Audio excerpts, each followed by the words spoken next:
Food Trucker School is now in session. Episode 4, Music.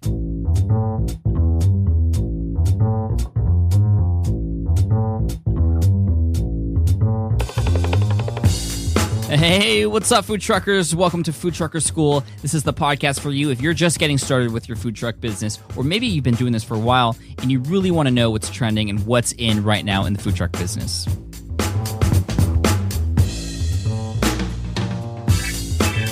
Today, I'm really excited to welcome MattBerkland from Truckily.com. That's Truckily.com, a startup and a software and a service. It's really cool because it helps you automate your food truck awareness. Where is your food truck? This is going to help you through social media better and more easily share your location with your followers. Just one spot to share it in all your social media platforms. We talk about that platform as well as social media strategies in today's episode with MattBerkland. Again, really important stuff here. But right before I get into that, the music's off. That means it's really important. Not really, but I mean, that's just where the music ends. But Food Trucker has recently been featured on iTunes in the new and noteworthy section. It's climbed to the close to the top of the business section of overall podcasts, just top of the business section. Overall, number 12 podcast in iTunes. It's so awesome. Thank you so much for your support. If you're listening to this and you would love to help us out, go ahead and leave a review on iTunes. That would be extremely helpful. And leave an honest one, too. We always accept constructive criticism. We want to improve the show for you. And of course, we're just getting started and we have so much more planned for you. You could leave a rating between 1 and 5 stars. Again, it'll all be helpful for us.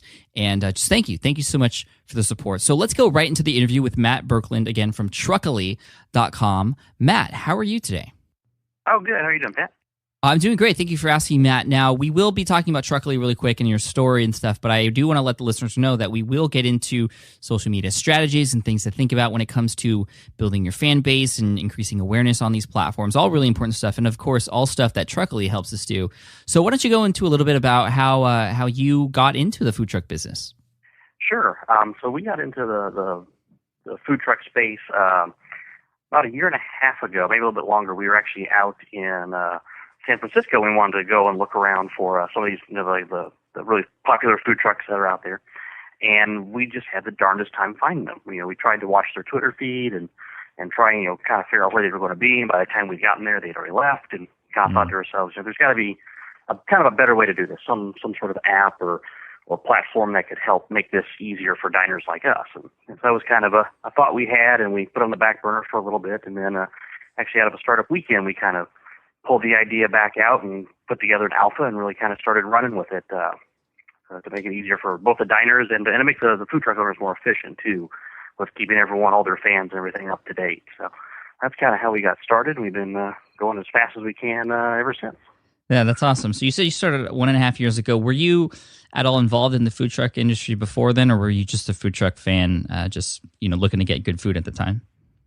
More of a food truck fan, really. I'm a big foodie, and my co-founder Derek's. So he actually owned a deli for some time. So he's been on the restaurant side of things, but more brick and mortar than the mobile piece of it. But and I'm a software engineer, so I'm the technical side of stuff. Ah, nice. So that's kind of how that married together. He's got a little bit of business knowledge and some stuff in the food industry, and I know how to make the smartphones and all the programs work the way they should and make people more efficient. That's cool. That's good. Do you have a favorite truck in San Francisco you want to give a shout out to? No. We were only there we couldn't find him in San Francisco. But, hence your app. hence the app. But here in Kansas City, Indios Carpentitos, that's one of our favorites. That's a really good one here. Nice. Mexican fusion stuff. So, and Adrian's a good guy. Love it. So everybody out there, this is Truckily, Truckily. If you go to Truckily.com, you'll see the app and sort of more about what it can do for you. So coming from a food truck business owner standpoint, if I go to your site, what are some of the steps I have to take, and exactly how is it going to help me? So what we're all about is trying to automate or make it easier some of the tasks that you do from a marketing standpoint as a food truck owner. And kind of the biggest appeal of our product involves around the social media aspect of it. So right now, you've got a Twitter app, a Facebook. You might have a Foursquare venue, and you're constantly using those platforms to try and raise awareness of your brand and tell people where you're going to be and where those stops are going to be. And it's a lot of updating, a lot of busy work when you really would rather be cooking or coming up with new ideas, or you might be having to do maintenance on the truck. So we make that a little bit easier by you telling our platform where you're at or where you're going to be, and we help syndicate that information out to all of the social networks that you link with us. So kind of become a one-stop shop as far as that's concerned. We do some interesting stuff with push notifications to people that are in the area. So if you're going down to, let's say, 13th and Main to serve lunch, other users that are on the Truckily platform can get a direct push from you when you're going to arrive, as well as an estimated arrival time. But we also still will syndicate that data out to Twitter or Facebook or the places that your followers are already looking for you at. So we help keep your current customer base up to date and also help you kind of discover some new ones. That's kind of the big time savings appeal that we have going on. And then we have other tools and stuff within the platform as well. So online menus and catering requests, and we're really just trying to kind of become that kind of one-stop shop for food truck owners for all things digital.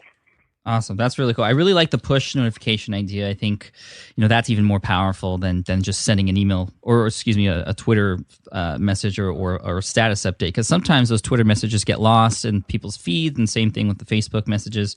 But the push, that when you're in that area and you get that, that's a direct message, and you can't not open that notification. You want to see what it's about, and you automatically see it when it pops up. So that's awesome. What are some of the challenges that you are noticing that food truckers have when it comes to using social media? Obviously you guys you're providing a solution for the convenience factor and sort of the time required to update everybody. But are there any other issues online that food truck owners or seem to be sort of struggling with or could use some more help on? And you kind of touched on a little bit of what you were talking there about, especially Twitter. Twitter is so brief and so sporadic, if you will, that when you send out a tweet, your followers really need to be looking within, a 10 to 15 minute window when you do that. Otherwise, it gets lost in all the noise of their feed. And so kind of what I've noticed is food truck owners not necessarily tweeting as much as they could, so that they're not top of mind as much. Mm-hmm. I know, whenever I make lunch plans, I kind of make those early on in the day. So if I miss the tweet of the food truck, I'm not going to know where they're going to be at. If they're not on Truckily, then I have absolutely no idea where they're going to be. Yeah. So that's one thing that I've kind of noticed. They're not tweeting as much as I think they could. And that was actually a feature of our product that we put together, which is the ability to schedule that stuff. So if you know where you're going to be on what days, being able to put that into our system, and we'll tweet out on a schedule for you, so you don't have to remember to do it. And that kind of helps keep you top of mind and give you some more eyeballs within that news feed on Twitter. So that's a great tip. If I'm going to be serving lunch at noon, how often should I be posting beforand? What's optimal based on sort of what you guys are seeing? Kind of what I've noticed. Hour and a half before to kind of start generating that buzz, especially if there's some special menu items you're going to have. Being able to tweet that out before you're even on site. A tweet once you arrive, a tweet during service to kind of bring some more eyeballs, if you will, or maybe some last minute followers to try and come down to where you are, and then definitely a sign off.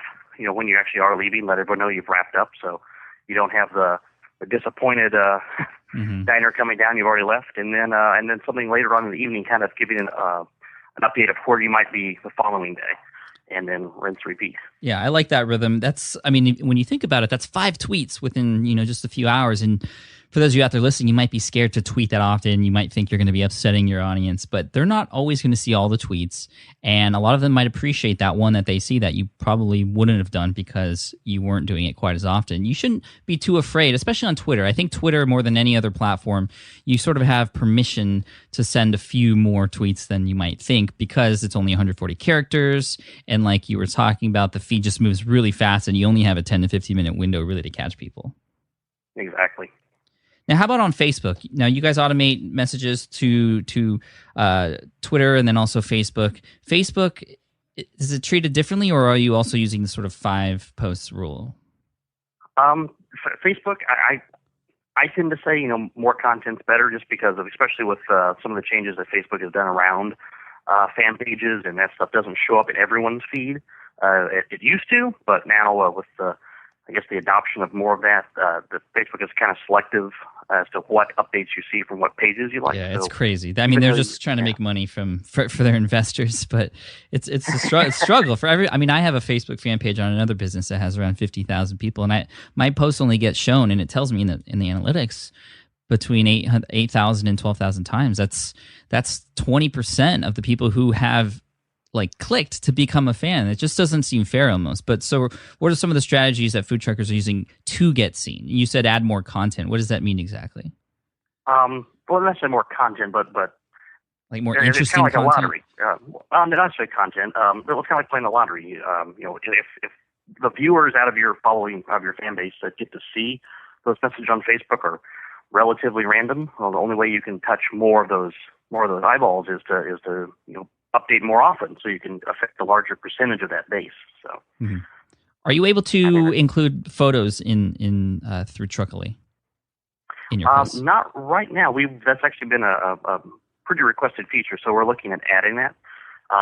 It's pretty easy to do through Twitter and Facebook, but Foursquare really doesn't have support for that, so they'll kind of get left out. But we still syndicate that information to Foursquare for the people that use that. But what we've noticed with our truck users is Twitter is 2 times more used than Facebook, and Foursquare is definitely in third place. That's interesting. That's really good. So Twitter is sort of first place, then Facebook, then Foursquare. Are there any other sort of social media platforms on the Hinge that we should be paying attention to, or are those sort of the top 3?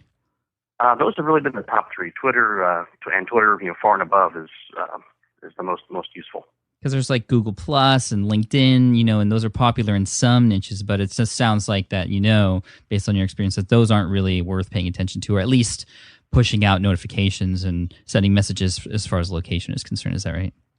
Yeah, that's correct. Yeah, Google Plus is kind of lagging behind, and LinkedIn's really more for the community around other truck owners is kind of where we see that being useful. Very cool. Now I want to talk to you, we're 10 minutes in, I want to talk to you about maps. Do you feel that including a map with your message, whether it's on Facebook or Twitter, is that really important? And how do we, there's a lot of different map services. What's the best one? Is there a quick one that people can use to just click a button and say, okay, point to the direction where my truck is? Like what's the best practice for using maps in your messages? Pardon me. Maps are very good, and that's actually a new feature that we had put together here recently based on some feedback to make that map posting syndication process a little bit easier, especially on Facebook. You definitely want to let your diners know where you're going to be. Like Truckily, we post out more of a friendly address as part of the message that goes out, but we also record like the exact geo position so we can do the mapping easier. But yeah, you definitely want to let your diners know where you're at, and along with that, a time frame that you're going to be there too. I think is really important to set the expectation of when you're going to be rolling out of there, so no one shows up disappointed, and that reflects badly against your brand later. Right. Okay. So just to recap, the location is extremely important, the time frame, and then maybe a little bit of a unique post to go along with them, because I think if people do see those messages 5 times in a row, if it's the exact same message, it's just going to get lost, or people are going to get annoyed. It might be cool to sort of mix it up a bit or change the language. I really like what you said earlier about sort of timing it. And so an hour and a half before, that's, hey, we're going to be at this place at this time, and then you arrive there and say, hey, just arrived at the truck, setting up, can't wait to serve you food. Then during service, it'd be cool if you could post an image of people actually eating your food at that time. That, I think, would be a great feature to have, is that photo, because, whether it doesn't matter. When people see people eating food, they just can imagine it, and they want it. I mean, that's why McDonald's spends billions of dollars on creating those really nice images that you go and see on their menu, even though they almost don't even look real, just because they look too good. So yeah. That's really cool. Now, in regards to interacting with other people on social media, I mean, social media is great for posting locations and making announcements and stuff, but do you feel it's also important to interact, and how much interaction? What can interaction do for a brand, for a food truck brand? Interaction between a food truck owner and its customers. Well, I think the interaction is definitely important when people are mentioning you or talking to you directly, especially on Twitter, to really interact with them and be genuine in that interaction. I think that's definitely important to do. I don't think you can really do it too much. But that's one of the really nice things about food trucks is that it's not like interacting with a large corporate restaurant chain, where that's very impersonal. I mean, the food truck community, I mean, they're all independent owners for the most part, and they're just a lot closer knit, and so that interaction always seems more genuine, I think. And so definitely do it whenever you can. Yeah, absolutely. I would totally agree with that because, people like to do business with other people. And the more you can show that there is actual people behind your food truck or in your food truck serving, more likely people are going to come back and want to get food from you. And, this goes back to how things used to be in the olden days. That's, back when we lived in small towns where everybody knew each other and you would do business with people that you knew. Even though things might be more expensive, you would do business with Bob the hardware guy because you knew he had kids and you've been a part of his, you're just in that circle. And so it's really important to interact, even if it's just a quick thank you. Now, even before sending messages out on Twitter and interacting with your audience and sending announcements, you have to get people on your feed. You have to collect fans on Facebook and collect followers on Twitter.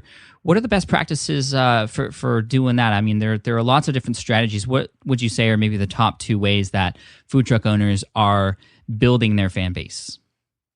Well, I mean, we've seen from the window stickers in the trucks, so sometimes doing almost like promotional type deals where if you follow or like the page, you get some sort of like free menu item.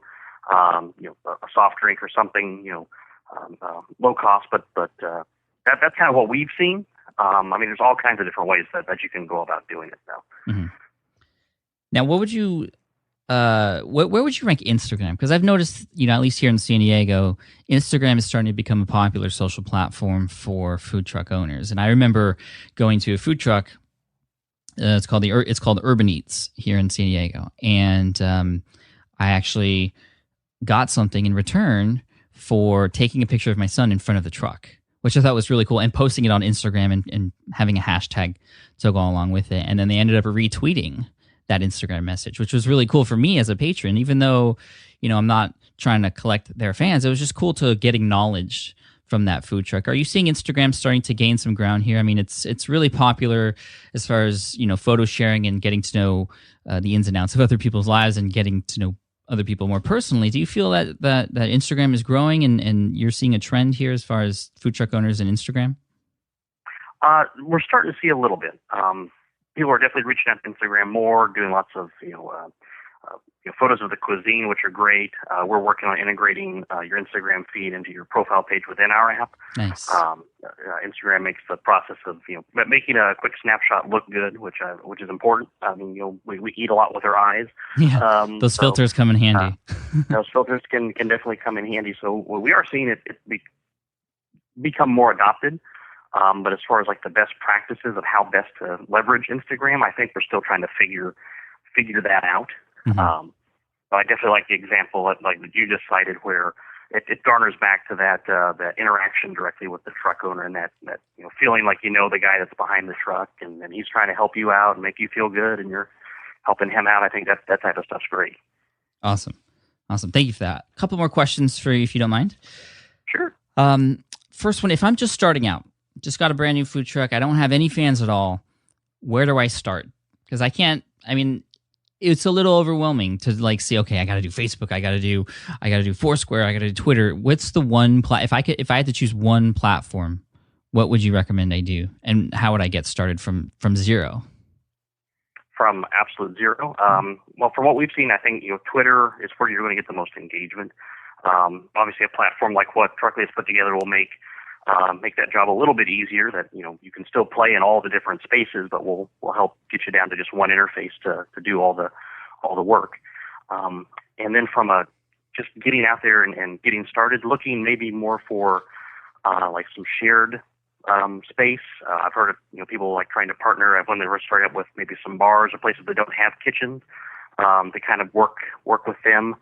That's a great get idea. Some kind of get some locations they can park at and get some initial adopters that way. It definitely can seem like a struggle when you're starting from zero and you have no followers, but you just got to keep at it. And as that number grows, and it grows faster and faster, the bigger you get because of all the the network effect of all of it. Right. It So sort of starts just to amplify it. right. That viral effect does take place, especially if you can post something nice, or you got some really interesting things that people want to share with their followers too. Now, the last question I want to ask you is for that person who sees this stuff, the Facebook and the Twitter, and they don't feel like it's worth it. They might be, maybe from the older generation, and they don't get it, and they're just like, oh, I don't need Twitter, or I don't need Facebook. What would you say to that person who's like, you know what, I can survive on my own. I don't need Twitter or Facebook or any of this stuff. What would you say to that person?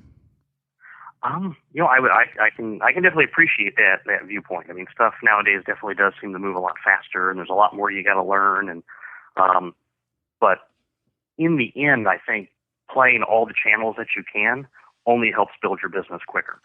I mean, you can sit back and then just put up a website and then just wait for random people to stumble across and maybe get a catering lead. But by playing in the digital space more, you're just increasing your chances for success. And so I would say, don't fear it necessarily. Look to companies like Truckily or Food Trucker to get more information about how to be successful when you start playing around in the digital world. That would be probably my advice on that. Awesome. Great answer, Matt. Thank you so much. Hey, for everybody out there, I want you to go to truckily.com and check out what Matt and Derek's got going on there. Really, really great app software that's going to help you manage your time, and it's just completely convenient for you to help you manage your social media platforms. You can check them out at Truckily on Twitter. Any final words, Matt?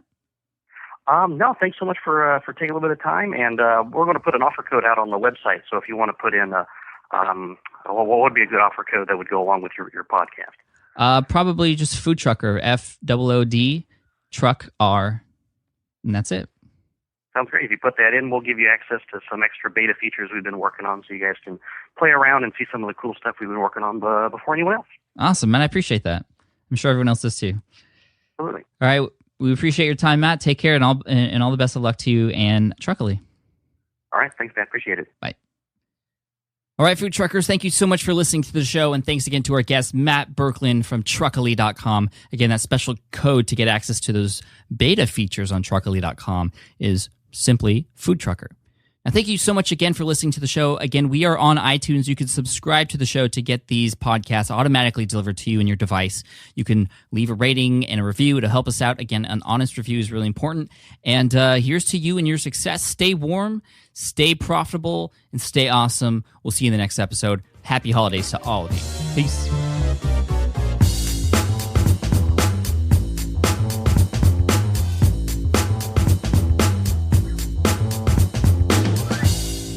Hey, and don't forget to go to foodtrucker.com and download your free ebook, 6 free social media tools that are going to help you even better understand how to leverage social media. One tool in particular will tell you exactly what times of the day are perfect for tweeting when most of your followers are on. That and more, again, at foodtrucker.com. Happy holidays.